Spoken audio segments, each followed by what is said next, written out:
Hi, everybody. Welcome again to another episode of the ShopNotes Podcast. This is episode number 67, where we hop in the Wayback Machine and take a look at an old Woodsmith project and talk about classic tools. I'm your host, Phil Huber. We're joined today, as always, by Logan Whitmer and John Doyle.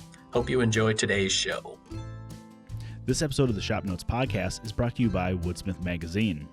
Woodsmith Magazine has been the trusted source for all your woodworking information for over 40 years. From tips and techniques to furniture projects to shop projects, you'll find it all at Woodsmith Magazine. Subscribe today at woodsmith.com. All right, so just prior to coming on the air here for the podcast, I came to my office and discovered a large box, and in spite of all the warnings, decided to open it.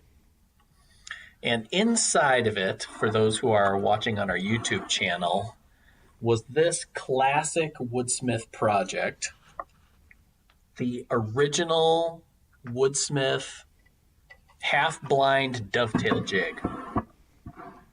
It was built by one of our readers who sent in the original issue, Woodsmith number 58, which for those of you who are scoring from home will remember as the August 1988 issue. One of our readers, Bob asked if he could send us his jig because he had built it long ago and did not want to see it go to waste. So there you go. So August 88, you said? Yes. Is that the month and year Logan was born? That is 3 months before I was born. Okay. Thank you. All right. So Right. it predates. So that thing is so old that it's probably fully blind by now. Yes, I believe so. That it is a full blind dovetail jig. I will say that I was a teenager back then, which will probably surprise some of our readers and maybe not. But I remember when my dad started subscribing to Woodsmith on the recommendation of one of our neighbors up the street, and he actually built this jig or a version of it. So it's kind of a blast from the past for me because I remember Dad being so excited about whenever a new issue of Woodsmith came in. And when you look at the older ones, you know, like this one is a little bit more magazine-y than earlier ones, because some of the early ones were essentially an old school newsletter. Yeah. It's only a few pages. Yeah. And even this one was 24 whopping pages, and easily a third of it is on the dovetail jig and how to build it. That was probably some like high-tech stuff back then. Like in the 80s, I don't know that like handheld routers were that common of a household item. It would probably have been a luxury woodworking item at that time. Yeah. And I think Sears had a dovetail jig that you could purchase. Otherwise, that was kind of it.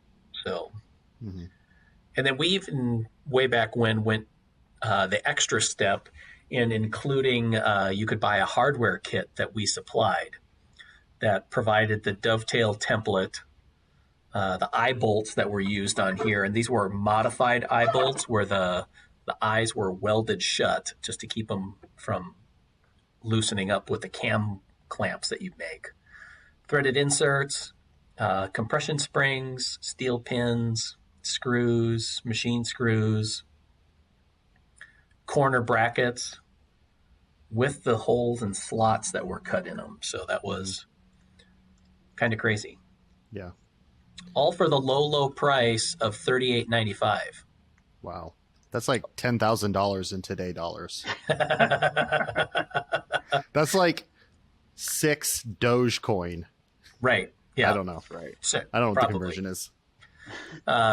You could even get it with the hardwood pieces too, because the clamp bars and the base and the cam clamps were all made out of maple, and that was $59.95. Was that shipped or before shipping? Wells Fargo wagon brought it to town. You picked it up down at the saloon. Mm-hmm. Yeah. Had to go down to the general store, Yeah, it doesn't say anything about shipping here, so... You just send a self-addressed stamped envelope.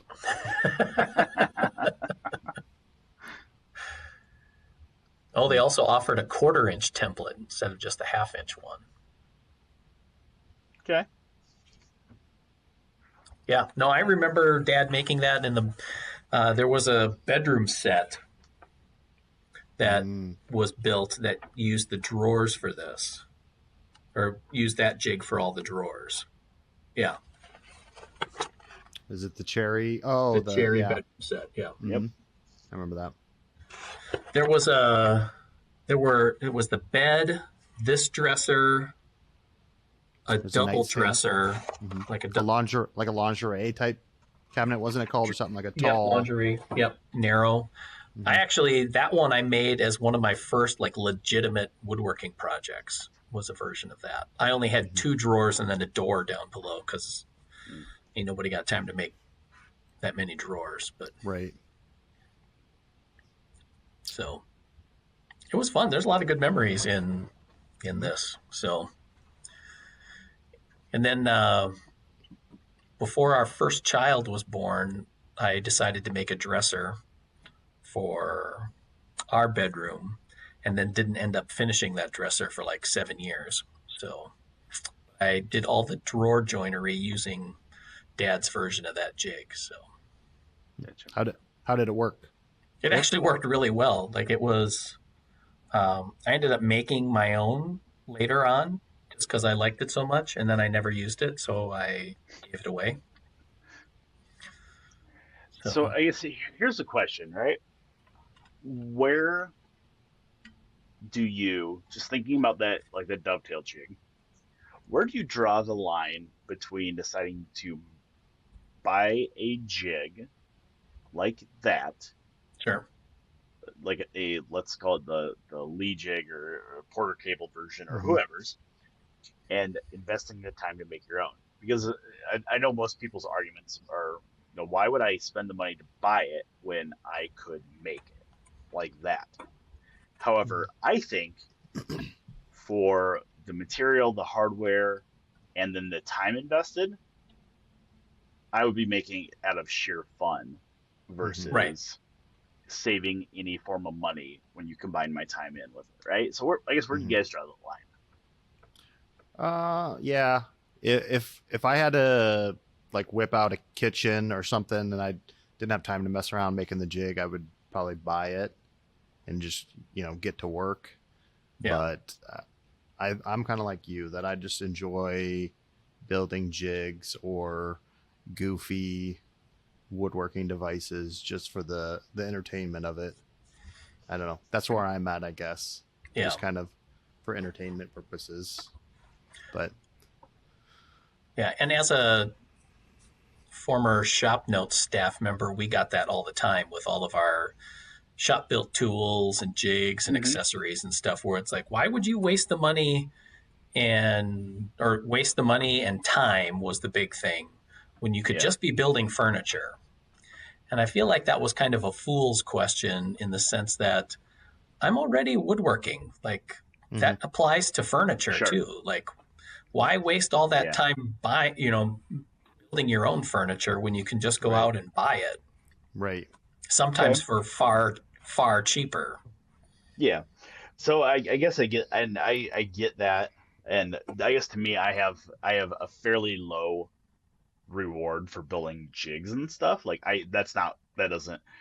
while I appreciate it, some of that, it's like, I would rather be building furniture versus jigs. So it was just interesting because we were looking at it in your office, Phil. It's like, Bob was it Bob Valero? Yeah. There you go. Yep. That's it. Yep. Good job. So Mr. Valero had invested the time to build that jig, and I was looking at it. I'm like, you got several hours into that jig making it. Oh yeah. Where, yeah, for sure.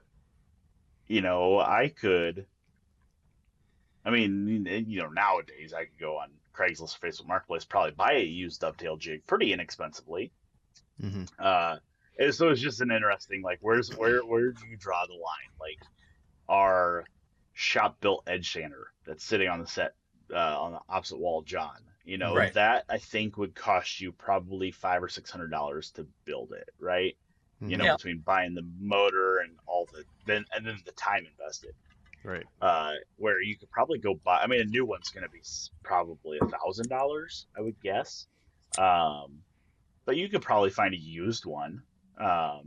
So there's definitely some form of line where your enjoyment of building it outweighs any cost savings that you would have, or if you have the time on your hands. If you're retired, or if you just have free time, maybe you work a job that allows you to have a week off at a time, on a schedule, then I definitely see that. Yeah. Yeah. And I would say when he built that in the late 80s, Amazon didn't exist. The internet didn't exist. Like, you didn't have all that stuff readily available, ship it in 2 days type thing. It was, you were, as a woodworker, I think, you were probably, had to build more jigs and deal with the tools that you had readily available to you. Hold on. Are you telling me that the internet didn't always exist? I think it did exist. I'm shook. Al Gore just hadn't discovered it yet. Oh, Right. Okay. Yeah. Like, it's always been there, but Yeah. we just didn't know how to plug into it. Yeah. So Interesting. Well, Facts. it's like, like you watch. So one of the YouTubers that I follow loosely is Izzy Swan, right? Mhm.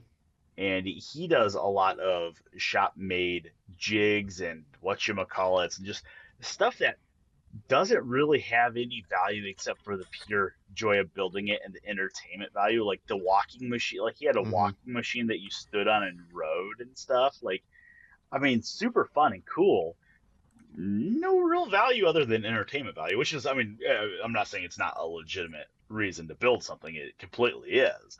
But, it's just some of the stuff, from my standpoint, I look at it, I'm like, that's super cool. I have no use to ever build that, but it's super awesome that somebody can build it, Yeah.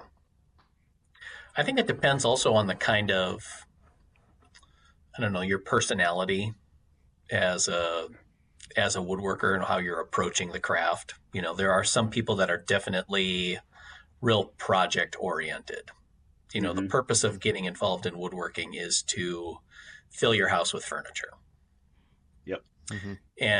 Or to improve your home or whatever. And that's totally legitimate. I also think that there is quite a number of people that get involved with the hobby because they're a little on the self-sufficient side.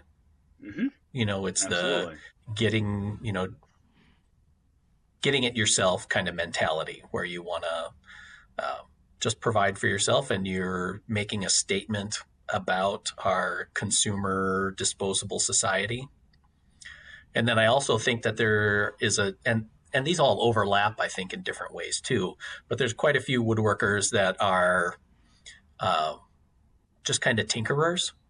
Oh, you yeah. know, they're going to fix their own car. They, rescue lawnmowers from the side of the road and bikes out of the garbage, and, just like seeing things returned to use, and they like the mechanical problem solving challenge of it. Yeah. Which is, it's funny because I definitely fall into that last category. Like, if I can figure out how to do something or read enough about how to do something, I'm going to try it. Like, oh yeah, I will always, very first thing, furnace breaks, I'm tearing it apart myself instead of calling somebody, which is, this is just a little self-reflection here, that it's interesting to me that I do that, because I'm not going to call a furnace repairman. I'm not paying somebody to come into my house and fix my furnace. Like, I'm going to do it. But then I'm like, I'm going to buy a dovetail jig instead of build one. it's just this weird, like, I'm having this weird self-reflection moment right now. So it's like, I don't know why I do that. Yeah. Well, that's where you draw the line too. Like, you won't build a dovetail jig, but you'll spend 3 times as long making an English miter plane. And exactly, I was thinking about that. I was like, and I guarantee you, people look at my, miter planes I've built, and they're like, I'm never going to do that. That's stupid. Why would you do that? Which is, I mean, and I'm not saying that, Bob's dovetail jig or the Woodsmith dovetail jig, it doesn't make sense. It does completely. Like, awesome little project. It's just, I don't want to build it. Yeah. But I guarantee you somebody says that about the miter planes, and I love building those. So, right. Yeah. Yeah. But yeah, you're pretty self-sufficient about hand cutting your own dovetails too, so you might not find the value in a jig like that. But yeah, well, I don't know. I mean, I guess there is something to be said when you said, there wasn't Amazon or whatever. That's true, because there are some products that there's just nobody makes good ones, right? Like I was thinking about our finger joint jig we did on the TV show. Last season, 2 seasons ago. 2 seasons ago, yeah. Like, how stupid simple is that? How has some manufacturer not started mass producing those? Oh yeah. Like, it's a completely idiot-proof jig. I mean, we built it on the show. That shows how idiot-proof it is, right? And it's like, there's some things that just they're not available. I was thinking, the one thing I could see would be, and there are a few companies that make them, if there was somebody that made like a dovetail jig or a finger joint jig to do like a dovetailed beehive boxes, where you could do like a mass quantity of them at once, because it's not like you don't ever make one beehive box at a time. You make like 16 of them, and it takes forever to do because you're making 16. How has somebody not made a finger joint jig that spans 12 work pieces at once, and you just do the whole thing at once? This sounds like a challenge. I'm looking at you, woodpecker. I mean, there are people that make them. It's just not that big. So I see the need for some stuff that is not mass produced or not readily available. Yeah. So, and like go ahead. Oh, I was just gonna say, you mentioned woodpecker. It's like 20, 30 years ago, nobody was making like at least decent router tables. I mean, you could probably find like a Sears type thing, but it's like there's a lot of that stuff that just wasn't mass produced. You just had to kind of make it on your own, and like router tables and drill press tables, and you had all these some woodworking tools, but a lot of them were metalworking tools, and you had to convert them to woodworking or kind of to what you had. So you had to customize a lot of this stuff, and now there's just so much stuff that's produced that you can find online and just all over the place. So yeah, and I will say, we are lucky. We have it pretty easy as far as getting a hold of tools here in the U.S. I've shipped a lot of hand tools outside of the country. There's a guy that I've shipped a bunch of stuff down to, like in Argentina. He's like, I can't buy woodworking tools. I've shipped him hand planes. One time he bought like a brace from me, so I included a couple egg beaters. It's like, I'm sending a box to Argentina. I might as well load this guy up with a bunch of stuff, right? So I threw a bunch of other tools in there. So I completely understand somebody that doesn't live somewhere that they can't get, or I understand somebody building like something like this dovetail jig, if they live somewhere where they can't readily buy it or easily buy it. You go to like Hawaii or Alaska, something where stuff starts costing 3 or 4 times as much as it does here in the continental U.S. because of the shipping involved. So, I definitely get that aspect of it. Yeah. It seems like some of those shop built tools we've done, especially like the sliding carriage panel saw, there's a lot of interest from Spanish speaking countries or South America or Central America, where you don't have access to some of the commercially made tools, but you have access to materials where you could build it. So it seems like you're kind of right in that assumption that, Yeah. I mean, we have it good here, but you know, not everywhere has access to all the stuff we have. So Yeah. I mean, I think also in building your own shop jigs or tools that you develop a fundamental understanding and appreciation of that jig that's going to carry into using it as well, because you know what all the parts are and why they're there, you know. And like this Dovetail jig is, I mean, it's maple, some random hardware that you could find at just about every hardware store, and it does just one thing: half blind dovetails, and it does it really well, you know. And it's because it's solid maple, you know, it's pretty stoutly built, you know. It's not, you know, it's not a flimsy value engineered jig, you know, because there are low cost single purpose dovetail jigs out there, and they're worth what you pay for them, which is not a whole lot, right?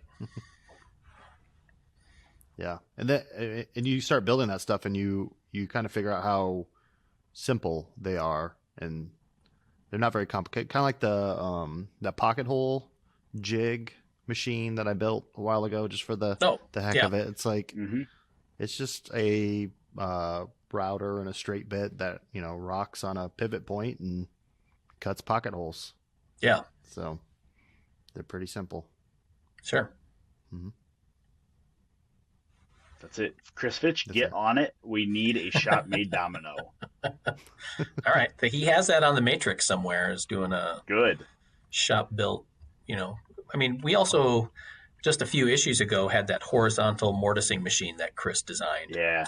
Which I've used quite a bit and love it, so much so that I'm making a version of my own. But, I mean, I had a couple of letters saying that it was ridiculous that we would waste those pages in the magazine for a wooden mortising machine when you could go out and buy one for less than what it would cost to make that one. And I dispute that cost. Yeah, I'd say that one functions. I don't think you can't buy one that functions like that, though. I don't think. I don't. Right? Like, I think you could buy, like, horizontal mortisers. Right. But you can't build a good one like that. Because I cut a total of, probably 32 times 4, whatever that is, to 120 some odd mortises with it in these planter boxes that I'm doing. And they were big. I mean, 1/2 inch by 3.5 inches long by 2 inches deep. They're big mortises. Yeah. And it works really, really well. I did about halfway through, decided I needed to stop, and I sprayed some WD-40 silicone spray on the slides, and worked it a little bit because it was getting a little sticky, because the cedar I was using was a little sticky still. Right. But oh my gosh, it worked great. So, and again, to be completely clear, I'm not saying that somebody should not build the Woodsmith Dovetail jig. It just was an interesting. It's interesting crossover where you draw the line, because I want to build the Woodsmith jig because I don't need it, but I'll tell you what, that mortising machine's looking really, really tempting right now. Like, I will say it's interesting because you build a jig like, you know, the mortising machine or the Dovetail jig, and then as you use it, you're like, okay, now I understand why a lot of times Chris goes through, you know, version 1, version 2, version 3, because there are just little things that you would change. Like the only thing I would change on the mortising machine that Chris built is I think it needs a little bit of a dust relief ledge cut into it. That's the only thing that I could see that I would change on it. And then you could go super crazy and customize it for work that you're doing, because I was doing mortises in the ends of some rails that were 60 inches long by 6 inches wide. Well, you need a lot of outfeed support to do that end mortise. Yeah. So it's like I had like hand screws clamping parts down and stuff. But if you were going to build one, and if I was going to build one, I would make some form of outfeed support on it. Sure. So you could hold long parts. But yeah, it's interesting. I can see why people like to build jigs. And whenever we do polls for the magazine, shop projects always are high. Oh yeah. You know, because I guess most people have a shop. So. Yep. Yeah. Well, and at that point, it becomes project agnostic in the sense that, you know, if we show a bookcase that's in a Craftsman style on the cover, if you're not interested in a Craftsman bookcase, then you're out, you know. But yeah, if I show a crosscut sled on the cover, I can use that to build Craftsman style bookcases or mid-century modern coffee tables or whatever, you know. Or to build a Woodsmith Dovetail Jig. Right. Yeah. Or the Woodsmith Dovetail Jig, which was on the cover. So. Yeah. No, I find it immensely fun, and I think part of it is that we get to see some of the projects here and in use, and there's a curiosity factor on my part, where I've built, I don't know, several jigs just because I thought they were super cool. You know, I guess to me, it's almost the same as staying up too late watching infomercials on TV, and all of a sudden you got stuff being delivered to your house, you know, because you can't put the credit card away or something. Yep. So I've done the shop equivalent of that and made a bunch of jigs that I thought I would use every day and ended up not using them and then giving them away or whatever. But, you know, like we talked about that adjustable finger joint jig earlier, and I just did a class for the Des Moines woodworkers where we were making a small box, and we used a router table finger joint jig for half of the boxes and then that adjustable finger joint jig. And the people in the class that were using that jig had never used it before and set it up, routed the parts. They went together right off the tool. Like there was just they just went together. And people were just flabbergasted that it could be. Well, and when you see it, you're like, duh, of course it worked. Like, how would it not work? Yeah, well, like when we built it for the show, I'm like, this is dumb. Not saying this is dumb, but like this is not gonna work. And then you use it, and you're like, huh, yeah, like why wouldn't it work? It's perfect. Like there's, duh, you know. But it's like and you know, sneak peek. We're doing an episode this season 15, right? We're in 15, right? 15. That is building 2 jigs for the table saw. One of them is specialty. Well, they're both specialty ones. Yeah. But the one in particular is a rabbit joint jig, a locking rabbit jig for the table saw. And John, where did you find it? Was it in the basement? Yeah, I think so. 2150 down in the pile of forgotten things. Yeah, it was like a pile of stuff that had been built for the magazine at one point, and it got buried. And John found it, and so I did a video on it for like YouTube or something, using it on the table saw. And you did it cold though too. Yeah, it's I've never seen this before. Yeah, it's like let's figure it out. Well, trying to figure out how to use this thing on video, and once I did it, I'm like, holy crap, this thing worked great. And it was like halfway through the video, we're all looking at it. And I'm like, what? I don't know what this is for. Like, there's one function on Jig, I can't figure it out. And then like halfway through filming, I'm like, hey, I figured it out. Like, it's like I know what it's for. It works. Yeah. So there are particular jigs where, you know, I kind of have a list in my head. Like I have some other projects I need to do first, but like that rabbit jig for the table saw, it works phenomenally well. And like that one in particular is on my list to build because it works so nicely. And I mean, it's kind of big. It's like the size of a crosscut sled, you know? So, I mean, yeah, it takes up some real estate when you store it.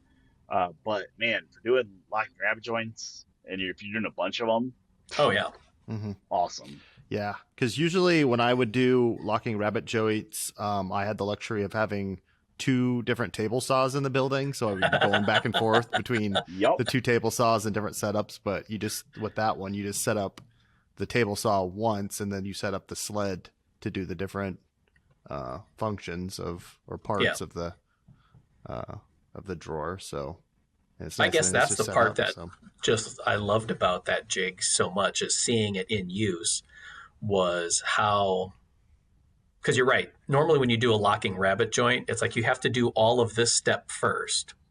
But in order to know whether you did that step right, you have to do the other step, which is a totally different setup. Yep. And if you got it wrong, then you are essentially starting over. Yep. But this one, it's, you can you can do a test piece, a test corner joint, without changing anything on your saw, essentially. Yeah. Yeah, like the entire setup, and for people that don't know what jig we're talking about, I'm sure we'll link it on the show notes page, but it's like, it looks like a crosscut sled, basically, but there's a couple of flip stops on it, and it allows you to make a dado, and then you form a tongue, and then you cut a groove in the end of the front, and then there's another setting to nip the tongue off to fit in that groove. So you can do the entire all parts of the locking rabbet joint with the sled without changing any setup, which is super great, because then you can dial in everything, and then you can make 1,000 drawer parts that are exactly the same, that the joint fits. I mean, it works well. It's and I have to imagine, because Chris Fitch has designed a lot of these, I have to imagine, if there's any warm spots in his heart, it is for jigs. Oh yeah. Yeah. He's told me that while he enjoys the process of designing furniture projects, it's a lot more labor on his part to do those, whereas doing the shop built machines or the jigs or the tools reaches deeper into his soul, where he finds a happy place in being able to figure out, like you said earlier, figuring out those iterations and, like, nope, this doesn't work. Yep, this works, but now this needs to be a little modified or whatever, and figuring out those steps and doing it in a way that, because it would be really easy to do a shop built tool that cost way more than a commercial one. And you're doing it out of a labor of love, but he's doing it with the idea of, this is for somebody who enjoys the process, yes, but can actually end up saving you money. Yes. Which is why on the shop built edge sander, we have the rollers are made out of a stack lamination of Baltic birch plywood. Yeah. Well, and I said that, building something like that, the Woodsmith Dovetail Jig, you could quite easily spend more in time and labor and parts than what you could buy a commercial one for. But on the flip side, projects only have to be as expensive as you want them to be, or as you allow them to be, I guess. Like, I'm saying this to Phil, who has been known to edge glue plywood together to get a bigger sheet. So, like, I think if somebody wanted, and they said in their head, like, hey, I really want to build that edge sander, but I don't want to invest the $600 to buy the plywood, buy the parts, you could piece that together over a course of a year or two with offcuts from other projects. Oh yeah.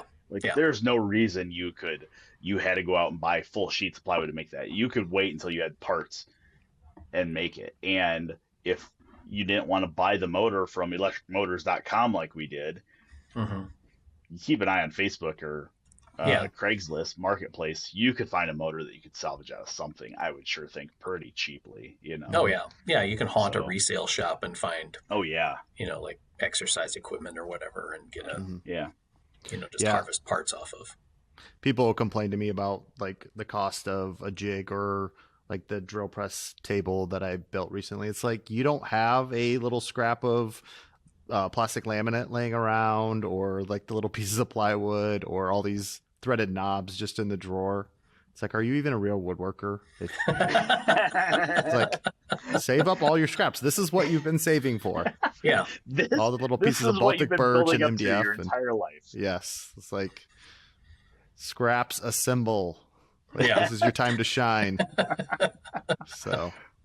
Well, and okay, on the flip side, stepping away from jigs for a second, same thing with projects, right? Like, just because the gentleman's dresser that Phil is still working on cost us no, is it done? No, I'm still working on it. Okay. Yeah. All right. I thought that was a no, it's done. Like, that was quarter sawn white oak, and that was probably over $1,000 in white oak, right? Mm-hmm. Oh yeah, I'm sure easily.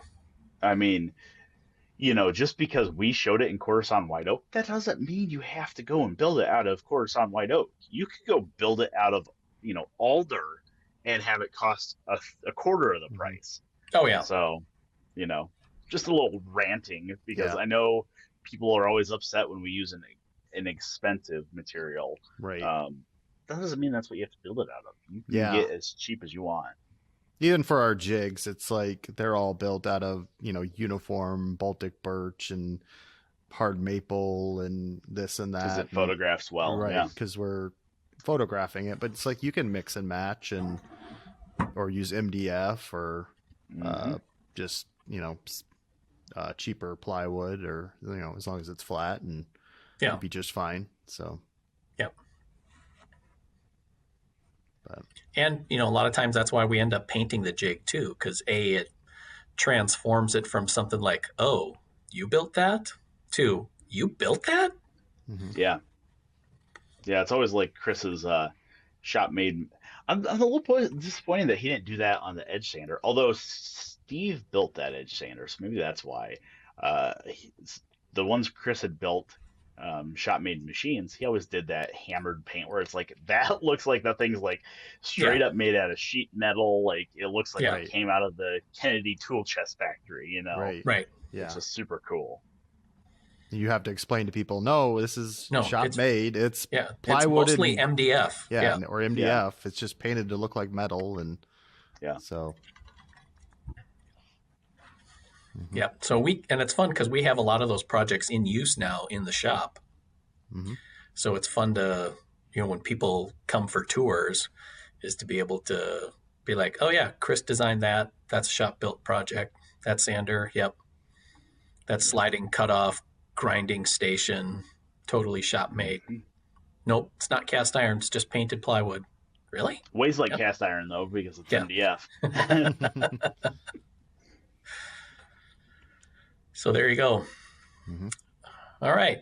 So let's wrap this up with a project update. As Logan alluded to already, I still have not finished that Craftsman dresser. Although I'm this close now. I'm down to like those little punch list items. Like I bought L-shaped shelf pins to hold the shelves.